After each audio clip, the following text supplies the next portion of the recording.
मेरे घर में चोरी हुई और पुलिस ने मेरे वफादार नौकर को पकड़ लिया और वो रोता रहा कि वो बेकसूर है। पर मैंने उसकी एक भी नहीं सुनी और उसको जेल भिजवा दिया। 2 साल बाद मुझे अपने बेडरूम में लगे पुराने एसी की मरम्मत करवाते हुए उसके अंदर से एक खुफिया कैमरा मिला। जब मैंने उसकी रिकॉर्डिंग देखी तो मेरे होश उड़ गए थे। चोरी नौकर ने नहीं की थी, बल्कि मेरे अपने। मेरा नाम सूर्यांश है और मैं तकरीबन 7-8 साल का था जब एक दिन मेरे पापा घर में दाखिल हुए। और वो अकेले नहीं थे, उनके साथ एक छोटा सा लड़का भी था जिसकी उम्र शायद 6 साल होगी। वो कपड़ों से बहुत गंदा और फकीर लग रहा था। उसके जूते भी खराब लग रहे थे, जिसकी वजह से जैसे ही वो घर में दाखिल हुआ तो जमीन पर गंदगी फैल गई। मेरी माँ ने फौरन से कहा कि ये क्या है, इसको यहाँ पर क्यों लेकर आए हो? इसके जूतों की वजह से सारा घर गंदा हो रहा है। पर मेरे पापा ने नरमी से कहा कि ऐसा नहीं बोलो, उसके सिर्फ कपड़े गंदे हैं, पर ये खुद बहुत अच्छा इंसान है। माँ ने कुछ समझने की कोशिश की और पूछा कि क्या मतलब? तो पापा ने कहा कि ये अनाथ है और इसका इस दुनिया में कोई नहीं है। ये मुझे सड़क से मिला है। मैंने उसको देखा तो वो छोटा सा लड़का शर्म से अपने सर को झुकाए हुए खड़ा था। वो कुछ बोल नहीं रहा था। पापा ने कहा कि ये बहुत वफादार है, इसने मेरी बहुत बार मदद की है। मुझे याद है कि एक दिन मेरे पापा को अचानक से मिर्गी का दौरा पड़ गया था। वो ज़मीन पर गिर गए थे और उनके हाथ और पैर काम नहीं कर रहे थे। लोग सब धीरे धीरे दूर खड़े होकर देख रहे थे, पर ये फौरन से उनके पास आया, उनकी जेब से गोली निकाली, उनको खिलाई। मेरे पापा की तबीयत कुछ लम्हे बाद ठीक हुई और वो दोबारा से होश में आ गए। मैंने ये सब कुछ हैरत से देखा, क्योंकि लोग सिर्फ देख रहे थे और कुछ करने की हिम्मत ही नहीं कर रहे थे। हमें इसे गोद ले लेना चाहिए, ये हमारा बेटा बन जाएगा। जहाँ हमारे बेटे की परवरिश हो रही है, वहाँ इसकी भी हो जाएगी। ये हमारे साथ रहेगा। मेरी माँ ने कुछ शक और डर दिखाते हुए कहा कि ये गोद लिए हुए बच्चे का बड़ा मसला होता है। कभी भी अपने नहीं बनते, हमेशा गैर ही कहलाते हैं और आगे चलकर बड़ी मुश्किलें भी पैदा हो सकती हैं। पर पापा ने उनकी एक बात भी नहीं मानी और उस लड़के को हमारे घर में रख लिया। उसका कोई नाम नहीं था। वो कहता था कि लोग मुझे कुछ भी बुला लेते हैं, पर पापा ने उसको रोहन नाम दिया। रोहन धीरे धीरे हमारे घर की रौनक बनता गया। मैंने उसके साथ खेलना और पढ़ना शुरू कर दिया। वो मेरी हर बात सुनता था और फौरन से उसको मानता। वो छोटा सा बच्चा अपनी सादगी और नरमी की वजह से सबका दिल जीत लेता था। कभी कभी वो मुझसे छोटी छोटी चीज़ भी छुपा कर रखता और मैं उसको तलाश करके हंस देता था। मैंने देखा कि रोहन की आदत बहुत अच्छी है। वो हमेशा दूसरों का ख्याल रखता था, पहले दूसरों को देता और खुद बाद में लेता। जब भी मेरे पापा को परेशानी होती तो रोहन फौरन सामने आ जाता और उनकी मदद करता। मैंने महसूस किया कि उसके होने से घर का माहौल बहुत अच्छा हो गया। मेरी माँ भी धीरे धीरे उसके साथ अटैच हो गई। कभी कभी वो उसकी शरारतों पर नाराज हो जाती, पर उसकी मासूमियत वफादारी को देखकर फौरन से माफ़ भी कर देती। हमारे घर में रोहन के आने के बाद कई छोटे छोटे वाक्य भी हुए। वो छोटा सा बच्चा रोजाना छोटे छोटे कामों में हाथ बटाता। कभी कभी हम साथ खेलते और कभी हम दोनों अपनी किताबों में बिजी हो जाते। रोहन हमेशा पास रहता और मैं उसको भाई की तरह महसूस करता था। हम दोनों की परवरिश एक साथ ही होने लगी और हर दिन हमारे रिश्ते में मजबूती आती गई। कभी कभी हम ये भी सोचते कि पता नहीं जब कोई बच्चा गोद लेंगे तो उसके साथ कैसा व्यवहार रखेंगे। जाहिर है, अपनी औलाद तो अपनी होती है और दूसरे की औलाद को कोई इतनी खुशी से नहीं पालता। पर मेरे पापा के दिल में पता नहीं ऊपर वाले ने कैसा रहम और प्यार रखा था कि उन्होंने रोहन को भी हमेशा मुझ जैसा ही प्यार दिया। हम दोनों के लिए एक जैसे कपड़े लाते थे, हम दोनों को एक ही स्कूल में भेजा और एक ही तरह का खाना भी खिलाते, बराबर के खिलौने लाकर देते। अब मेरे छोटे चाचा भी हमारे घर आकर रहने लगे थे, क्योंकि बड़े ताया ने शादी कर ली और ताई ने उसको घर से निकाल दिया था। वो भी इस टाइम तकरीबन मेरी ही उम्र का था, यही होगा कोई 2-2.5 साल बड़ा। अब वो भी हमारे घर में ही रहने लगा था। उसको भी रोहन की मौजूदगी से परेशानी थी, पर पापा के सामने किसी की चलती ही नहीं थी, क्योंकि पापा का फैसला आखिरी फैसला होता था। माँ ने पापा से कहा कि अगर उसने तुम्हारी जान बचाई थी तो कुछ पैसे दे देते और बात खत्म करते। इस तरह से उसको सारी जिंदगी के लिए घर में रखने की क्या जरूरत थी भला?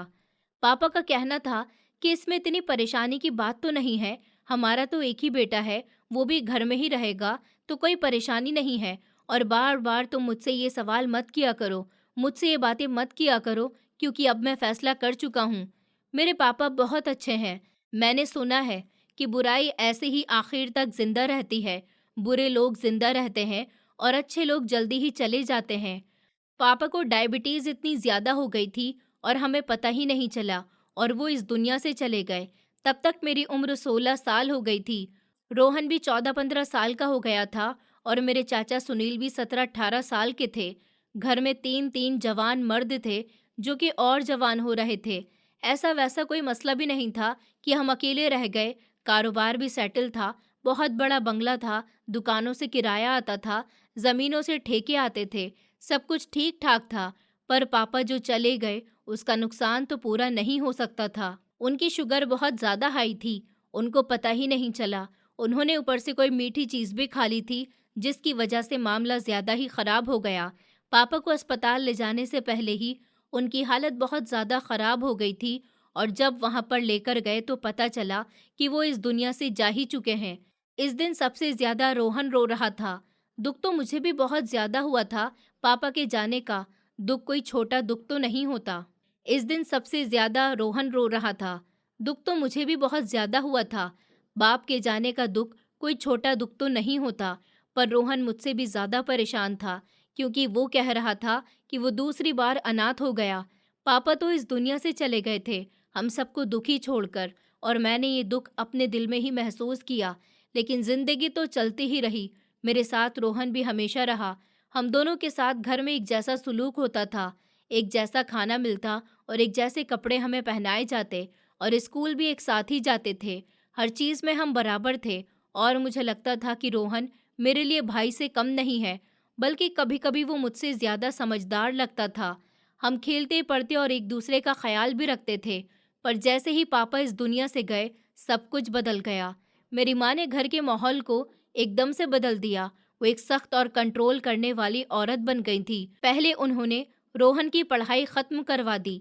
तब तक वो सिर्फ 9th क्लास में ही था, और माँ ने कहा कि अब हम इसकी पढ़ाई का खर्च नहीं उठा सकते। तुम लोग अनाथ हो चुके हो, बाप का साया सर पर नहीं है, और तुम्हें मुफ्त के खर्चे नहीं मिल सकते। मैं अंदर ही अंदर ये सोचता कि ये तो बिल्कुल गलत बात है, पर माँ ने एकदम सख्ती से कहा कि मैं जो कर रही हूँ वो बिल्कुल ठीक है, और इसमें तुम्हारा ही फायदा है।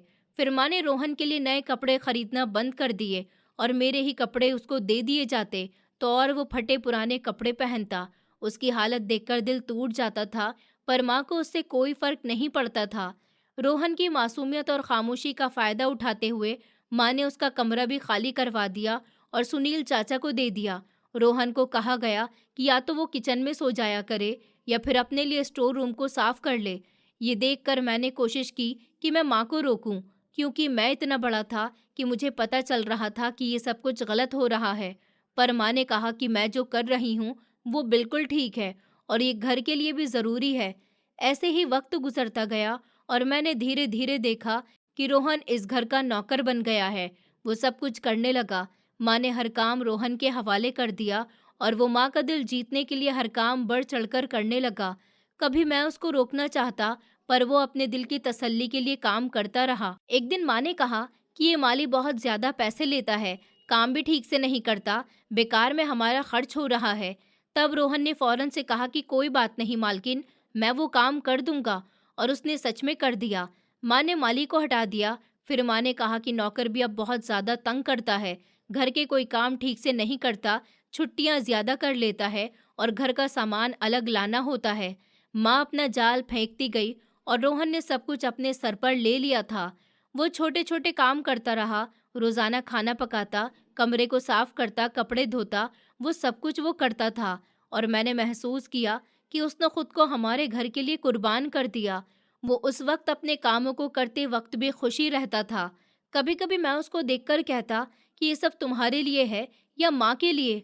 वो मुस्कुराकर कहता कि मेरे लिए भी है, पर हकीकत में वो माँ के दिल को जीतने की ही कोशिश कर रहा था। रोहन धीरे धीरे बड़ा हो रहा था। तब तक उसने गाड़ी चलाना भी सीख लिया और ड्राइवर को भी हटा दिया।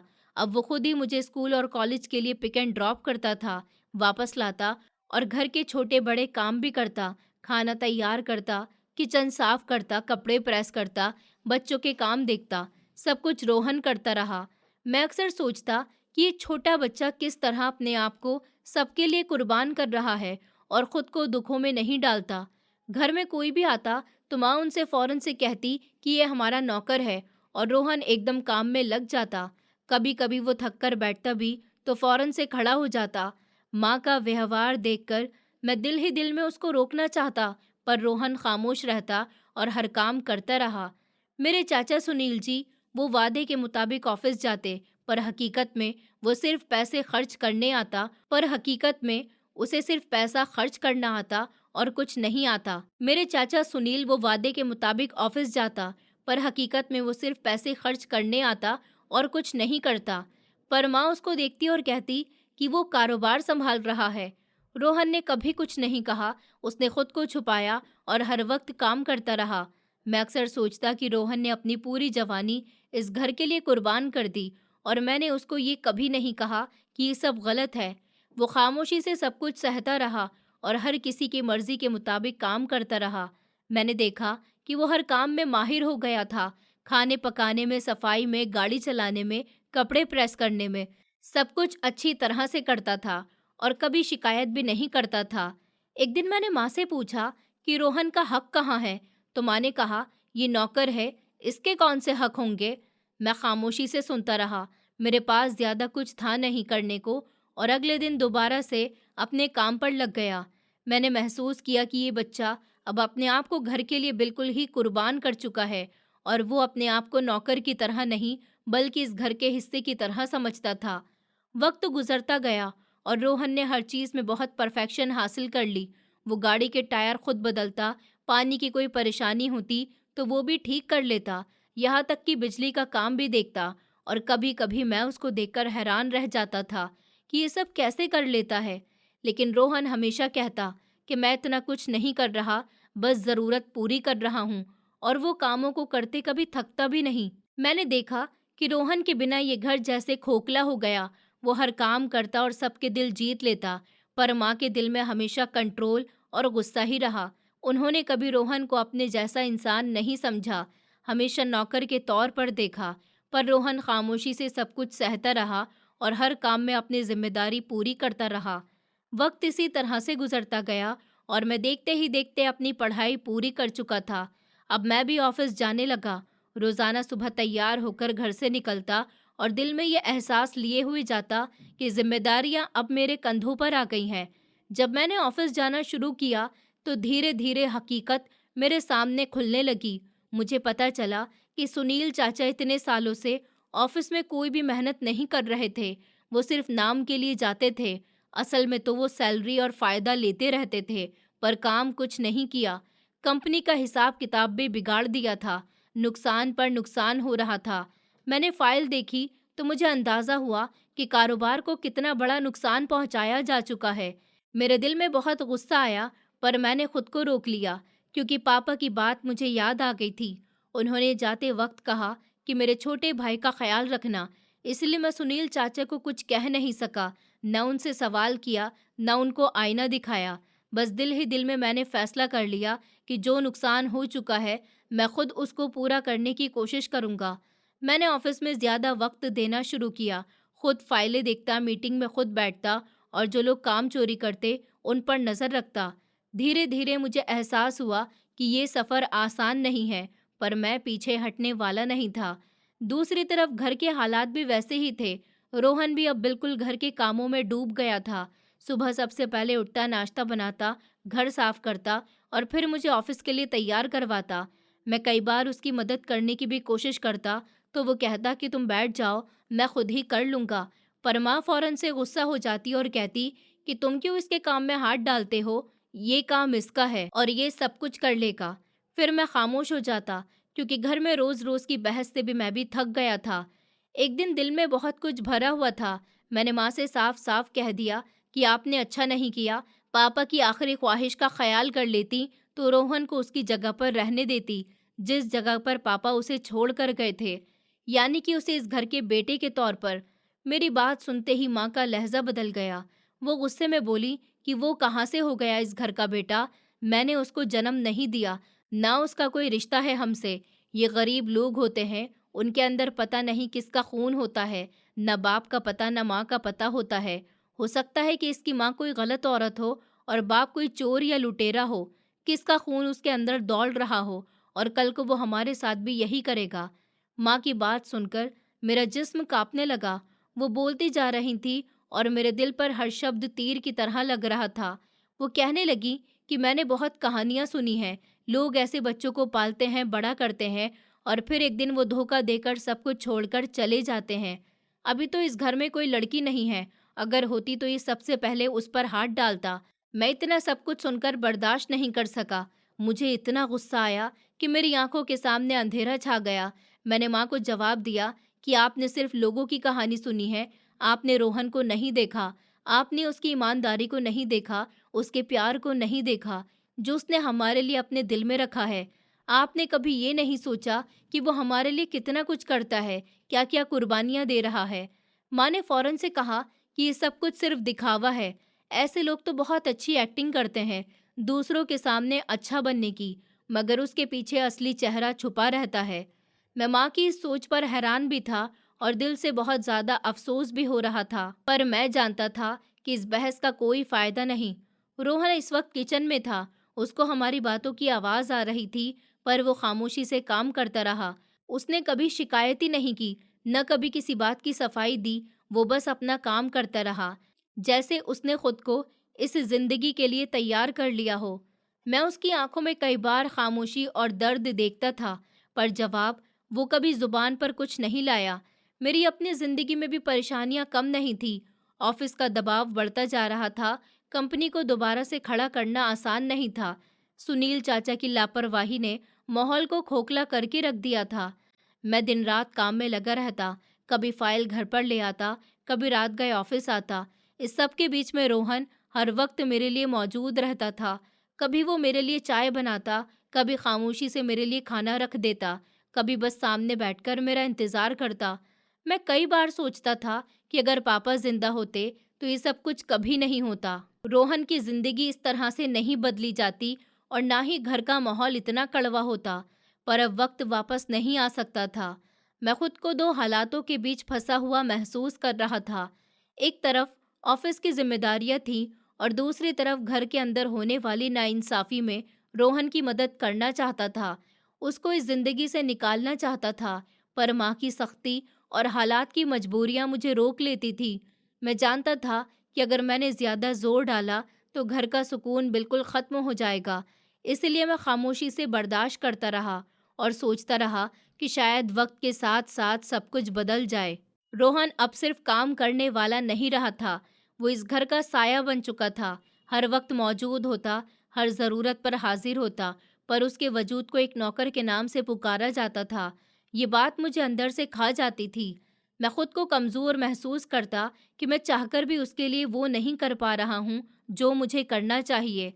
वक्त गुजरता रहा, दिन महीने में बदलते रहे और मैं अंदर ही अंदर ये फैसला कर चुका था कि एक दिन ऐसा ज़रूर आएगा जब ये सब कुछ बदलेगा, जब रोहन को उसका हक मिलेगा और जब पापा की ख्वाहिश को पूरा किया जाएगा। पर उस दिन तक मुझे खामोशी के साथ लड़ना था, ऑफिस में भी और घर में भी। एक दिन हमें किसी ने बताया कि जिस जगह पर हमारी दुकान है, वो जगह दरअसल गवर्नमेंट के अंडर आती है और अगर जल्दी कुछ नहीं किया गया तो जैसे ही गवर्नमेंट को पता चलेगा, दुकान हाथ से चली जाएगी। हमें ये बात सुनकर फौरन से सोचना पड़ा कि क्या करना चाहिए। एक तरफ ये दुकानें हमारी मेहनत की थी और दूसरी तरफ अगर हमने जल्दी फैसला नहीं किया तो सब कुछ बेकार हो सकता था। तभी हमने फैसला किया कि दुकानों को बेच देना ही बेहतर है, ताकि नुकसान नहीं हो और जो भी कीमत मिलेगी वो हमारे पास रहे। हमने फौरन से दुकानों की कीमत लगवाई और अच्छी खासी कीमत मिल गई। हमें तकरीबन 1.5 करोड़ रुपए का फ़ायदा मिला। यह हमारे लिए बहुत बड़ी रकम थी। हमने तय किया कि ये पैसे अभी घर में रखे जाएंगे और इस बारे में सिर्फ घर के लोग ही जानते थे। मैंने पैसे अपने कमरे में ही रखे हुए थे। एक अलमारी में बैग बंद किया हुआ था ताकि किसी की नज़र नहीं पड़े। कुछ दिन इसी सुकून में गुजरे, पर फिर एक दिन सुबह सुबह सुनील चाचा जी ने आकर कहा कि बस अब बैंक की छुट्टियां ख़त्म हो गई, पैसे बैंक में रखवाने चाहिए। मैंने फ़ौरन से अलमारी खोली ताकि बैग ले जाऊं, पर जैसे ही मैंने अलमारी खोली तो मेरी आंखों पर यकीन नहीं आया। पैसों का बैग गायब था और मैं फौरन से गहरे सदमे में आ गया और पूरे कमरे में अलमारी के नीचे, अलमारी के पीछे हर जगह तलाश करने लगा, पर बैग नहीं मिला। मैंने सोचा कि शायद कहीं गिरा हुआ हो या मैंने कहीं और जगह पर रख दिया हो, लेकिन याद आया कि मैंने तो इसी जगह रखे थे। मैंने पूरे घर में तलाश किया, हर कमरे में झांका, हर अलमारी खोली, फिर भी कुछ नहीं मिला। अब मेरा दिल दहल गया। मैंने रोहन को भी ढूंढा और पूछा कि तुमने ये बैग देखा है क्या? वो फौरन से बोल उठा कि सूर्यांश, मैंने कुछ भी नहीं किया। मैंने कभी ये बैग हाथ भी नहीं लगाया। मैंने सोचा कि ये शायद मेरे सामने साफ साफ सच बोल रहा है, पर माँ ने फौरन से उसके ऊपर इल्ज़ाम देना शुरू कर दिया। माँ ने कहा कि यही तो घर में था, इसे तो पता था और यही चोरी कर सकता है। वो सब कुछ बोलती जा रही थी और रोहन बार बार कह रहा था कि मैंने ऐसा कुछ भी नहीं किया, कुछ नहीं किया। माँ ने उसको धक्के देकर घर से बाहर निकाल दिया। मैंने दिल के अंदर ही अंदर प्रार्थना की कि वो सही हो और उसके साथ कुछ बुरा नहीं हो, पर माँ के फैसले के आगे कोई नहीं बोल सकता था। मैंने पहले उसको बहुत कहा कि पैसे कहाँ पर हैं, तुम वापस कर दो, हमें हमारे पैसे दे दो, लेकिन रोहन के पास कोई भी जवाब नहीं था। उसने कहा कि सूर्यांश, मेरे पास कोई पैसे नहीं है, मैंने नहीं लिए, मैंने कुछ भी नहीं किया। माँ ने पुलिस को बुला लिया और कहा कि ये चोर है, इसने पैसे चोरी किए हैं। पुलिस फौरन से आई और रोहन को लेकर गई। मैं अंदर बैठकर बेबसी से देख रहा था। रोहन एक बार भी नहीं चीखा, किसी से बदतमीजी भी नहीं की, बस खामोशी से अपने हक की बात करता रहा और वो कह रहा था कि ये मेरा अपना घर है, मैं अपने घर में चोरी नहीं कर सकता, मैंने कभी ऐसा नहीं किया। फिर भी माँ ने पुलिस को कहा कि इसको पकड़ लो, यही चोर है, इसकी हमारे पैसों पर नज़र थी। फिर पुलिस उसको ले गई और फिर मैं अंदर बैठकर सोचता रहा कि रोहन का कोई नहीं है इस दुनिया में जो उसको बचा सके। न पापा है, न कोई रिश्तेदार, न दोस्त, कुछ नहीं। और फिर भी वो मजलूम बन बैठा है, सबके सामने जैसे बेगुनाह, कोई सज़ा, कोई मुजरिम का जुर्म हो रहा हो। उस मंजर ने मेरा दिल तोड़ दिया। मैंने अंदर ही अंदर प्रार्थना की कि वो सही है, पर पैसे गायब कहाँ हुए, पैसे कहाँ गए, किसी को कुछ नहीं पता था। सबको सदमा था पर कोई भी रास्ता नहीं था।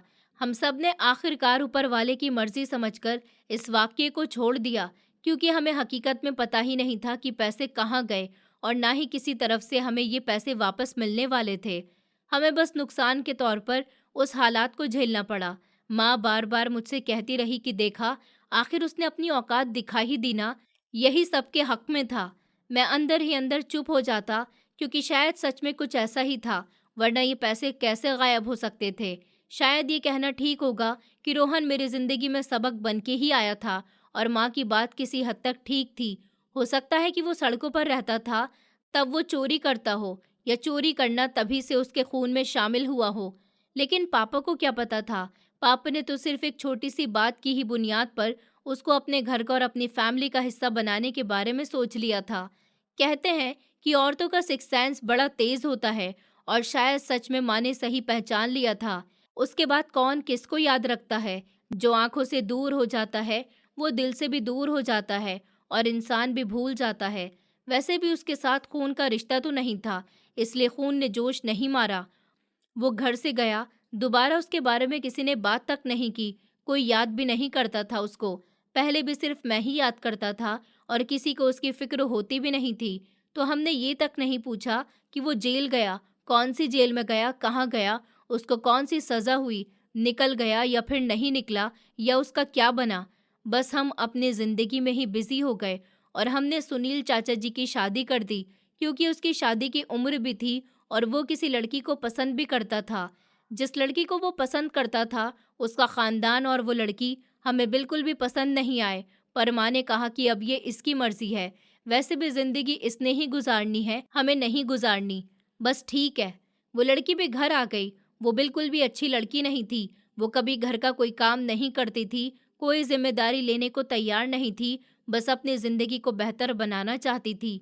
उसकी शादी पर मुँह दिखाई में सुनील चाचा जी ने इंदिरा को हीरे का सेट दिया था और हम लोग हैरान हो गए थे कि इसके पास इतने पैसे कहाँ से आ गए। लेकिन चोरी वाली बात को 2 ढाई साल गुजर गए थे, इसलिए किसी को शक नहीं हुआ। उसने कहा कि मैंने पैसे जमा किए हैं अपनी पत्नी के लिए, और वो अपनी पत्नी के सारे सपने और छोटी छोटी ख्वाहिशें पूरी करने के लिए बैठा है। उसको हनीमून पर भी वो इंटरनेशनल ट्रिप पर लेकर गया था। ऐसा लगता था कि ज़िंदगी तो वही लोग जी रहे हैं, बाकी मेरी माँ की ज़िंदगी में अब क्या रह गया था। और मुझे कोई लड़की भी पसंद नहीं आ रही थी और मैं तो बस बिगड़े हुए कारोबार को संभालने में लगा हुआ था। कारोबार की कश्ती डूबने से बचा रहा था। एक दिन मेरे कमरे का एसी खराब हो गया तो मैंने फ़ौरन से मैकेनिक को बुलाया और कहा कि एसी खोल करके सर्विस कर दो। हम लोग अपने कामों में इतना ज़्यादा बिजी रहते थे कि किसी को याद ही नहीं रहता था कि एसी की सर्विस भी करवानी है। पहले जब रोहन होता था तो वो इस तरह के सारे छोटे बड़े काम खुद ही देख लेता था। मुझे कभी किसी चीज़ की फिक्र ही नहीं होती थी, पर अब सब कुछ उलट पुलट हो गया था। सुनील चाचा की जब से शादी हुई थी वो अपनी पत्नी में ही लगे रहते। मैं ऑफिस के कामों में होता और अब माँ बीमार हो गई थी। वो बिस्तर पर पड़ी रहती और इस तरह के काम खुद नहीं कर सकती थी। न जा सकती थी, न सोच सकती थी कि कौन सा काम कब करवाना है। फिर एसी वाले ने जब एसी खोला तो मैं सोफे पर साइड पर बैठा हुआ अपने फ़ोन में बिजी था। वो काम करने लगा तब उसने बताया कि सर, आपके एसी के अंदर तो कैमरा लगा हुआ है। मैंने हैरत से कहा कि क्या कैमरा? उसने कहा कि हाँ। तो मैंने कहा दिखाओ मुझे। उसने कैमरा निकाल कर दिखाया और कहा कि इसमें ड्राइव कार्ड भी है, लेकिन कैमरा खराब लग रहा है, शायद कार्ड में डेटा हो। मेरे दिल में एक अजीब सा डर और सवाल पैदा होने लगे। मैंने कहा कि अच्छा, मुझे याद आया कि ये कैमरा तो पहले मेरे पापा के पास था और ये कैमरा तो पापा का ही था। शायद पापा ने किसी बात के लिए ज़रूरत की वजह से कैमरा लगवाया हो ताकि घर की पुरानी यादें कैद रह सकें। इसलिए मैंने उस कार्ड को अपने पर्स में रख लिया।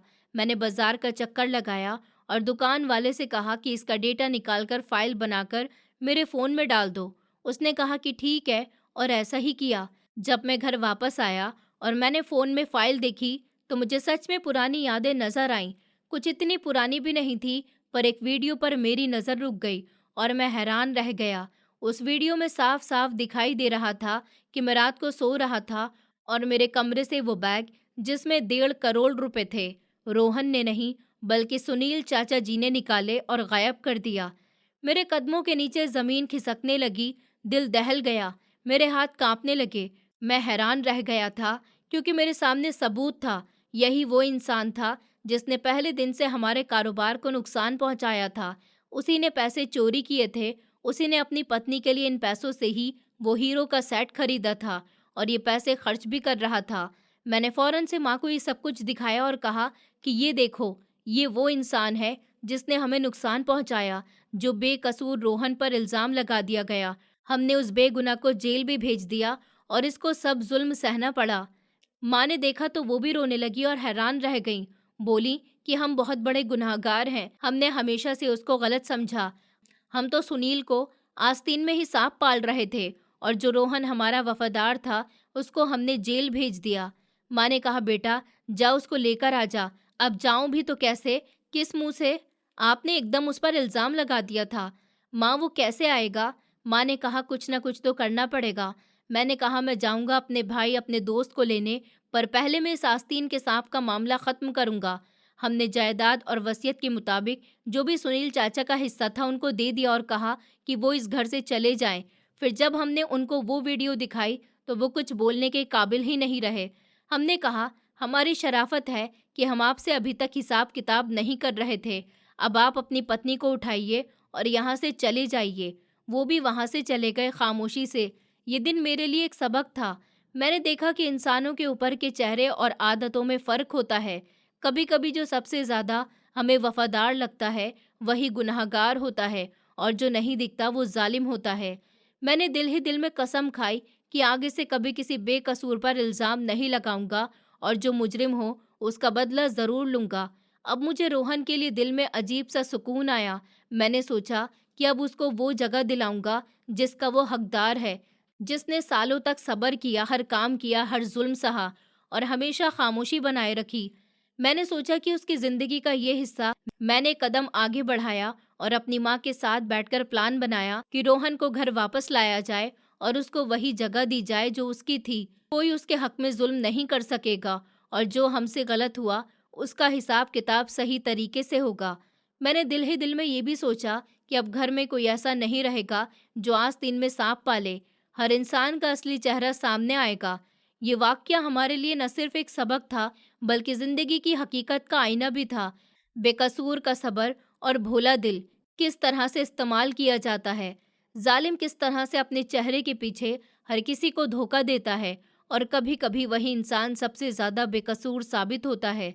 मैंने ये ठान लिया कि अब उसे मैं अपने कारोबार, अपनी जायदाद और अपने भाई के हक़ का सही तौर पर ख़याल रखूँगा। कोई ज़िम्मेदारी, कोई काम या किसी के नाजायज़ हरकत से उसको नुकसान नहीं होगा और सब कुछ रोहन के हक़ में ही होगा, जिसने हमारे लिए सब कुछ किया खामोशी से, सब्र के साथ और बेगुनाह की तरह। ये हिस्सा इतनी गहराई से लिखा गया है कि हर वाक़ये एहसास, जज़्बात को साफ़ करते हुए और लंबा है, ताकि अहमियत और हकीकत बखूबी से सामने आए। उसके बाद मैंने फ़ौरन से पता लगाया कि रोहन को कहाँ पर लेकर गए हैं। पुलिस वालों से पूछा तो उन्होंने कहा कि उसके हक़ में बोलने वाला कोई भी नहीं था और वो भी चुपचाप रहा, इसलिए उसको चोरी की सज़ा हुई थी। उसकी सज़ा का टाइम ज़्यादा नहीं था, पर पुलिस वालों ने उसके साथ सख्ती की थी, उस पर हाथ भी उठाया था और उसको पीटा भी गया था। मैंने ये सुनकर दिल ही दिल में बहुत अफ़सोस महसूस किया और उस जेल की तरफ रवाना हो गया। मैंने वहाँ पहुँचकर रोहन के लिए हर मुमकिन कोशिश की। मैंने उसकी रिहाई के लिए सब कागज़ात तैयार किए और जेल के ऑफ़िसर से मुलाकात की। मैंने सब कुछ किया जो एक भाई अपने भाई के लिए कर सकता था, पर इसमें भी 1 महीना लग गया। इस बीच मैं दिन-रात सोचता रहा कि रोहन की बेगुनाही अब ख़त्म होगी और वो आज़ाद होगा। और फिर वो दिन आ गया जब रोहन को जेल से रिहाई मिल गई। मैं बाहर खड़ा हुआ था और जैसे ही उसने मुझे देखा तो फ़ौरन से मेरे गले लग गया। मैंने सोचा कि बेचारा मासूम इंसान एक पल में सब कुछ माफ़ कर गया था। उसके चेहरे पर सुकून और खुशी थी। मैंने उसको सब कुछ बताया और अपनी आंखों में आंसू भरते हुए कहा, तुम तो हमारे पापा की आखिरी निशानी हो रोहन। हमने तुम्हारे साथ बहुत बुरा किया था, तुम्हारी मासूमियत को नज़रअंदाज किया और तुम्हें चोर समझकर सज़ा दी। रोहन ने मुस्कुराकर कहा कि नहीं सूर्यांश भाई, मुझे कोई शिकायत नहीं है और ना ही मैं नाराज़ हूँ। मैंने उसकी बात सुनकर दिल में सुकून महसूस किया।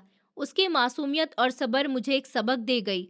मैंने फ़ौरन से उसके गले में फूलों का हार डाला और उसको घर लेकर आया। माँ भी उससे माफ़ी मांगना चाहती थी, पर रोहन ने कहा कि आप मुझसे बड़ी हैं, आप तो मेरी माँ हैं, आप मुझसे माफ़ी क्यों मांगेंगी?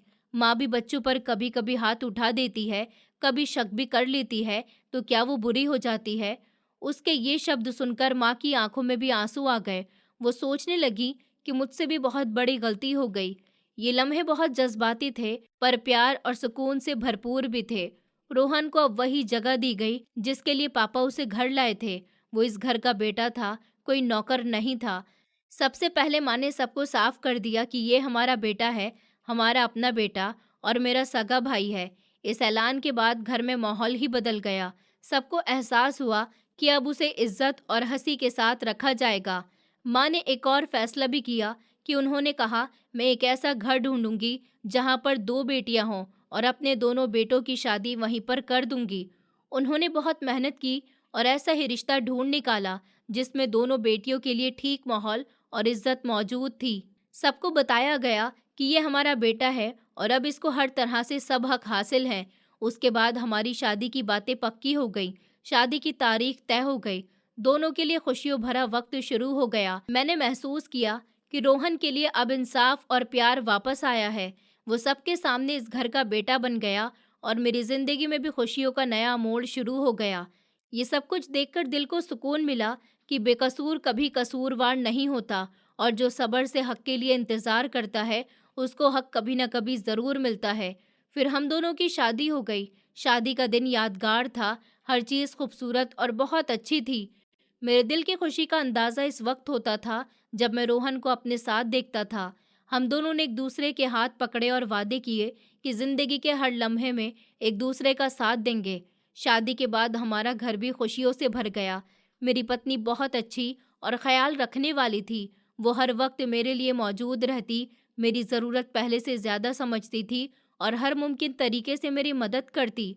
रोहन भी अब हमारे साथ रह रहा था और वो घर की सबसे बड़ी ताकत बन गया था और अब वो भी माँ से बहुत प्यार करता था, उनका ख्याल करता, उनके लिए फ़ख्र की बात थी। वो सुबह उठकर माँ के लिए नाश्ता बनाता, घर के काम भी करता, सफाई करता। वो छोटे बड़े काम में सबसे पहले आगे होता था। माँ उसके प्यार और इतना ख्याल रखने को देखकर खुश रहती और अक्सर कहती कि रोहन, तुम हमारे घर के बेटे हो, कोई नौकर नहीं।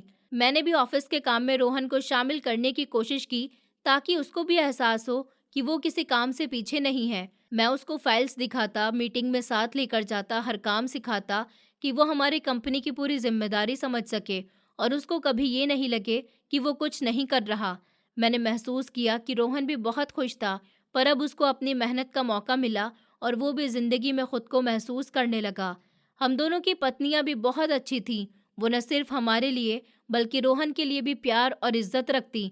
कभी भी उसको किसी काम के लिए मजबूर नहीं करती, बल्कि हर मुमकिन तरीके से उसकी मदद करती।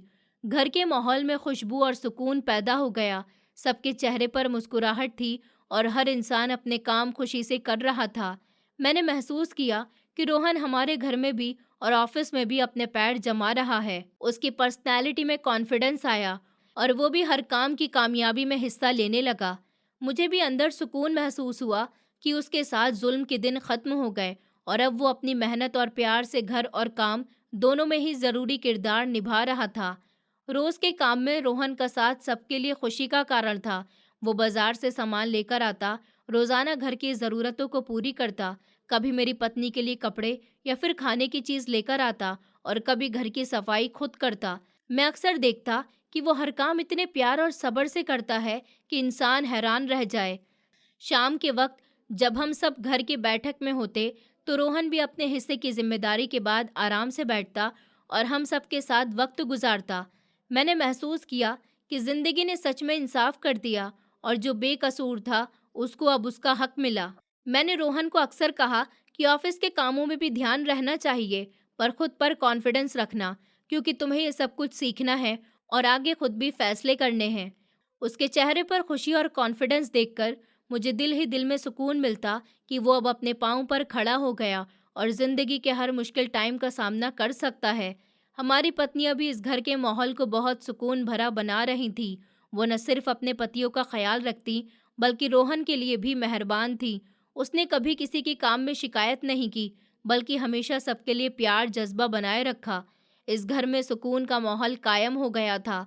मैं अक्सर शाम के वक्त बैठकर सोचता कि अगर ये सब कुछ पहले दिन से होता तो रोहन को सजा नहीं सहनी पड़ती, वो कभी जेल नहीं जाता। पर अब सब कुछ ठीक हो गया था और मैंने दिल ही दिल में ठान लिया कि आगे से कभी किसी बेकसूर पर इल्ज़ाम नहीं लगाऊंगा और हमेशा इंसाफ और प्यार से हर मामले को हैंडल करूंगा। रोज़ाना सुबह मैं उठकर रोहन के साथ काम शुरू करता और देखता कि वो कितना नरमी और सब्र से हर काम को करता है। कभी भी उसको किसी काम पर मजबूर नहीं किया जाता, बल्कि हर चीज़ उसकी मर्जी के मुताबिक ही होती। उसकी मेहनत और खुशी को देखकर मुझे अंदर से सुकून मिलता था कि एक अनाथ की ज़िंदगी भी ठीक चल सकती है। हमारी शादी के बाद का माहौल खुशियों से भर गया था और मेरी पत्नी और उसकी पत्नी हर रोज़ एक दूसरे का ख्याल रखते। रोहन भी हमारे साथ हर वक्त मौजूद रहता, सबको एक दूसरे के करीब कर दिया था। हर छोटे बड़े काम में सबके साथ था और सबका एहसास था। और अब सब कुछ ठीक है और सुकून से है। मैं अक्सर सोचता कि जिंदगी के हर मुश्किल लम्हे का सामना सब्र और प्यार से किया जाए तो नतीजा बहुत अच्छा निकलता है। रोहन की मिसाल हमारे सामने थी कि किस तरह से एक मासूम इंसान ने सब्र किया और आखिरकार उसे उसका हक मिला और आज वो हमारे घर का सबसे इज्जतदार और भरोसेमंद हिस्सा बन गया। हर दिन के साथ रोहन का कॉन्फिडेंस बढ़ता गया। वो घर के कामों में भी बेहतरीन रहा और ऑफिस के कामों में भी। अब उसके चेहरे पर सुकून और खुशी देखकर मुझे यकीन हुआ कि यूं हुआ कि जो भी प्यार और अच्छे दिल के साथ काम करता है उसको आखिरकार उसका हक मिलता है। अब सब कुछ ठीक चल रहा है। हम सब बहुत खुश थे। घर में इज्जत और प्यार का माहौल कायम था। रोहन सबका ख्याल करता, माँ से बहुत प्यार करता और ऑफिस के कामों में भी वो मेहनत से काम करता। मेरी पत्नी भी हर वक्त मेरे साथ और रोहन की पत्नी उसके साथ थी, उसका ख्याल रखती, सबके लिए इज्जत और प्यार दिखाती।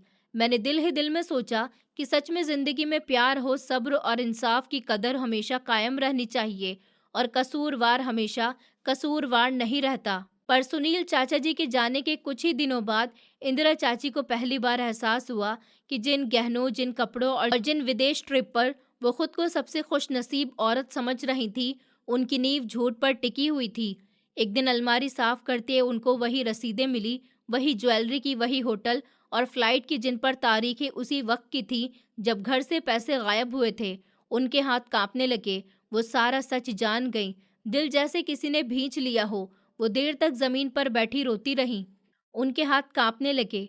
वो सारा सच जान गईं। दिल जैसे किसी ने भींच लिया हो। वो देर तक जमीन पर बैठी रोती रहीं। अब उनको समझ आया कि वो सिर्फ एक पत्नी नहीं थी, बल्कि एक चोरी की गवाह भी थी, जिससे न जाने कब से अनजान थी। उन्होंने सुनील चाचा से फोन पर बात करने की कोशिश की, लेकिन फोन बंद था। वो समझ गईं कि जिस आदमी के साथ उन्होंने जिंदगी के सपने देखे थे, वो सिर्फ सपना ही नहीं, बल्कि उनके फ्यूचर का भी कातिल था। इंदिरा चाची ने पहली बार आईने में खुद को देखा और हल्की आवाज में बड़बड़ाई, गलत कमाई से बनी खुशियां औरत को भी चैन नहीं देती हैं। रोहन अक्सर रात को देर तक जागता रहता था। जब सब सो जाते तो वो छत की तरफ देखता और बचपन की तस्वीरें उसकी आंखों में उतर आती थी। वही सड़क किनारे सोना, भूख से बिलखना, लोगों की लातें और गालियां, लेकिन चोरी कभी नहीं की। उसने हमेशा कहा था कि जो मेरा नहीं है उसे छूना भी गुनाह है। पर जब पापा उसे घर लाए थे तो उसने पहली बार बिस्तर पर सर रखकर नींद ली थी। पहली बार किसी ने उसके सर पर हाथ फेरा था, और वही रोहन जिसने कभी चोरी नहीं की, उसी जुर्म में वो जेल भेज दिया गया। उसने जेल में भी शिकायत नहीं की थी, बस हर रात ऊपर वाले से एक ही प्रार्थना मांगी, अगर मैं सही हूँ तो सच सामने खुद आ जाए। अब वो कारोबार संभालने लगा। रोहन की समझ, उसकी ईमानदारी और मेहनत ने सबको हैरान कर दिया। वही लोग, वही रिश्तेदार, वही पड़ोसी जो कभी बड़बड़ाते थे कि ये चोर है, सड़क से आया है, अनाथ बच्चा है, और आज वही लोग उसके सामने खड़े थे। कोई उसी से नौकरी मांग रहा था, कोई सिफारिश के लिए खड़ा था। तब एक आदमी ने हिम्मत करके कहा कि जो भी हुआ उसे भूल जाओ। रोहन ने बड़ी शांति से जवाब दिया कि मैंने कभी बदला लेना ही नहीं सीखा, मैंने सिर्फ सब्र सीखा है, और सब्र इंसान को छोटा नहीं और बड़ा बना देता है। उस दिन बहुत से लोगों की आंखें झुक गई थी, और आज रोहन सिर्फ उस घर का बेटा नहीं था। तब एक आदमी ने हिम्मत करके कहा कि जो भी हुआ उसे भूल जाओ। रोहन ने बड़ी शांति से जवाब दिया कि मैंने कभी बदला लेना ही नहीं सीखा, मैंने सिर्फ सब्र सीखा है, और सब्र इंसान को छोटा नहीं और बड़ा बना देता है। उस दिन बहुत से लोगों की आंखें झुक गई थी, और आज रोहन सिर्फ उस घर का बेटा नहीं था, वो उस घर की रीढ़ बन चुका था। माँ उसे देखकर अक्सर कहती कि जिसे हमने चोर समझा, वही हमारा सबसे मजबूत सहारा निकला। मैं कई बार सोचता हूँ, अगर वो चुप न रहता, अगर वो बदला ले लेता, तो शायद वो रोहन न रहता। उसकी खामोशी ने ही उसे ऊंचा कर दिया था। उसका सब्र उसकी पहचान बन गया, और मैंने उस दिन दिल से माना कि जिसे हम शक की नज़र से देखते हैं, वो हमेशा शक के काबिल नहीं रहता। वक्त उसे इंसाफ भी देता है, इज्जत भी, और वो जगह भी जिसका वो हकदार होता है। उस दिन के बाद से मैंने इंसानों को देखने का नज़रिया बदल लिया। अब मैं चेहरों से नहीं, किरदार से पहचानने लगा। जो ज़्यादा बोलता है ज़रूरी नहीं वही सच्चा हो, और जो खामोश रहता है ज़रूरी नहीं कि वो दोषी हो। रोहन को देखकर मुझे हर रोज़ ये एहसास होता रहा कि कुछ लोग ज़िंदगी में इम्तिहान बनकर आते हैं, ताकि हमें इंसाफ, सब्र और इंसानियत का सही मतलब समझा सकें। उसकी आंखों में आज भी वही सादगी थी, वही झुकी हुई निगाहें, लेकिन अब उनमें डर नहीं, एक अजीब सा सुकून था, जैसे वो जान गया हो कि सच देर से सही मगर लौटकर जरूर आता है।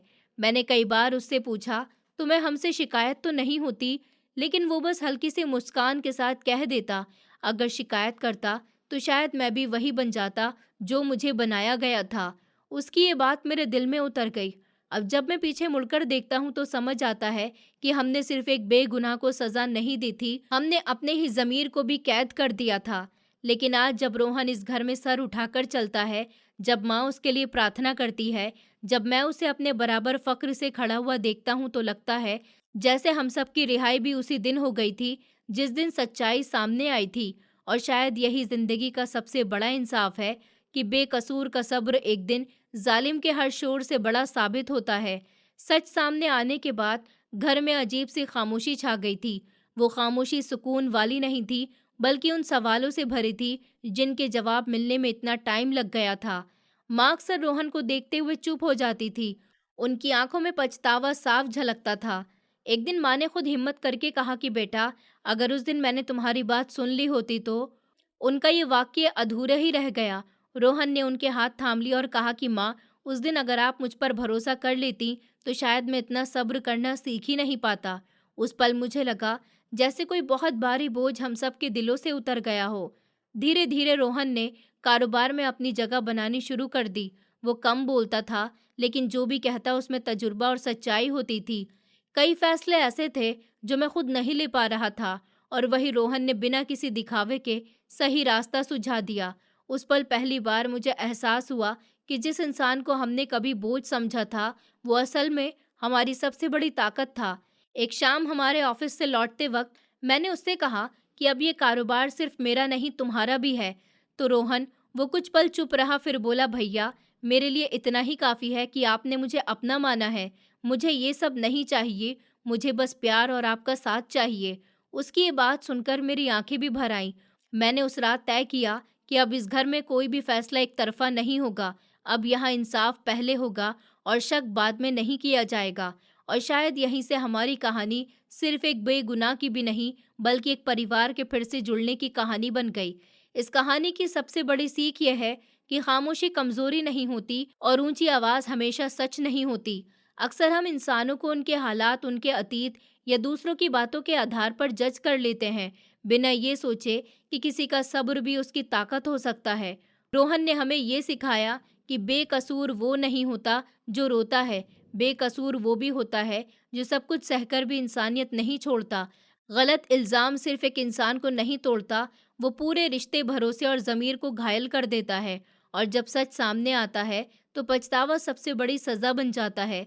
ये कहानी हमें याद दिलाती है कि इंसाफ देर से मिल सकता है, लेकिन जब मिलता है तो सिर्फ सच्चे को नहीं, पूरे समाज को आईना दिखाता है। इसलिए कभी भी किसी पर सिर्फ शक की बुनियाद पर उंगली उठाने से पहले उसकी खामोशी को समझो, सबूतों को ढूंढो, क्योंकि हो सकता है वही खामोशी एक दिन सबसे ऊंची सच्चाई बन जाए।